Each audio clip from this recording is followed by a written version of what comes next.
अस्सलाम वालेकुम नाजरीन, मैं हूं आपका मेज़बान आशिर भट्टी और आज हम बात करेंगे पाकिस्तान और अफ़गानिस्तान की जंग पर और उसके बाद फिर बात होगी अमेरिका, इसराइल और ईरान की जंग पे।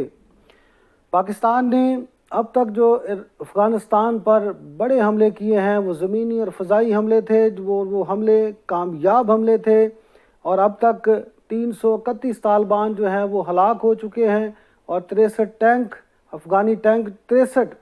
अफ़गानी टैंक और इसके साथ बख्तरबंद गाड़ियां जो हैं वो पाकिस्तानी आर्मी ने तबाह कर दी हैं और वो पाकिस्तानी आर्मी के कब्ज़ा में हैं और 18 चौकियां जो हैं वो भी पाकिस्तानी आर्मी के कब्ज़े में हैं। अब अफ़गानिस्तान चाहता है कि वो पाकिस्तान के साथ मिलकर मुज़ाकरात करें, लेकिन पाकिस्तान अब मुज़ाकरात करने को तैयार नहीं, बल्कि पाकिस्तान चाहता है कि अफ़गानी सरज़मीन जो है अब पाकिस्तान के लिए दहशतगर्दी में इस्तेमाल ना हो।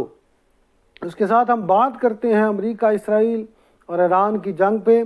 तो आज अमेरिका और इसराइल के 30 अहदाफ पर हमले किए, जिसमें सुप्रीम लीडर ख़ामनाई के दफ्तर को निशाना बनाया गया, लेकिन ख़ामनाई उसमें महफूज रहे और उनको एक महफूज जगह पर मुंतकिल कर दिया गया है। इसके साथ अस्करी और दूसरी सियासी तनसीबात को निशाना बनाया गया, जिसके नतीजे में ईरान के कई सियासी रहनुमा और अस्करी लीडरान हलाक हो गए हैं। ईरान के सदर के महल के पास भी कई मिसाइल गिरे, लेकिन वो भी महफूज रहे। अमरीकी सदर का ये दावा है कि उनका ये बयान है कि उन्होंने इस बात का दावा किया है कि ईरान को जौहरी हथियार नहीं बनाने देंगे, क्योंकि मुस्तकबिल में ईरान जो है वो अमेरिका और पूरी दुनिया के लिए ख़तरा साबित हो सकता है। इसराइल ने यह दावा किया है कि ये हमले कामयाब हमले थे, जिसमें ईरान को भारी नुकसान हुआ है। अमेरिकी सदर ने इस बात का दावा किया है ईरान पर हमले से बड़ी कामयाबी मिली और ईरान के तवील मार करने वाले मिसाइल सिस्टम को भी नुकसान हुआ। अमेरिकी सदर का ये कहना है ईरान पर हमले से पासदाराने इनकलाब को शदीद नुकसान पहुंचा है। ईरान के शहर शराज में धमाकों की बरसात से ईरान ने अपनी फ़ज़ाई हदूद को बंद कर दिया और उसका जो नेटवर्क सर्विस है वो भी बंद कर दी गई है। और नाजरीन, आपको बताते चलें कि ईरान पर जो हमले हुए हैं वो फ़ज़ाई और समुद्री ज़राए से हमले किए गए और ईरान ने चूँकि पहले ये बयान दिया था कि अगर हम पर हमले किए गए तो हम चुप नहीं बैठेंगे, बल्कि हम उन हमलों का जवाब देंगे। और ईरान ने बैलिस्टिक मिसाइलों से जो इसराइल पर बड़ा हमला किया और उसकी कई इमारतों को नुकसान हुआ। इसके बाद इसराइल में जंगी सायरन बजाए गए और लोगों को हिफाजती बंकर्स में जाने का हुक्म दे दिया गया ताकि लोग महफूज रह सकें। इसके साथ ईरान के जंगी तैयारे फ़ज़ा में उड़ते दिखाई दिए। ईरानी वज़ीर ख़ारजा अब्बास अराग़ची ने अमेरिका और इसराइल को ये वार्निंग दे दी है अमेरिकी और इसराइली हमलों का भरपूर जवाब दिया जाएगा। ईरान अपना दिफा करना जानता है, हम किसी के आगे नहीं झुकेंगे और अब ये जंग इसराइल और अमेरिका ने शुरू की है, इख्तिताम हम करेंगे। ईरान ने इसराइल के साथ साथ जहां अमेरिकी अड्डे थे, जिन मुल्कों में अमेरिकी अड्डे थे, उनको भी निशाना बनाया और उन पर भी बैलिस्टिक मिसाइल जो थे वो दागे, जिसमें Qatar, Kuwait, Abu Dhabi, Dubai, Riyadh और बहरीन और सऊदी अरब शामिल हैं।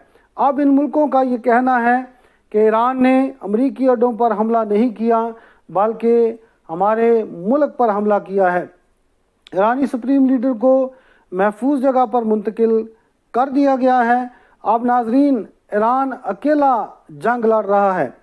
इससे पहले कि अमेरिका, इसराइल और ईरान के दरमियान जंग होती, रूस ने और चीन ने यह कहा था कि अगर अमेरिका ने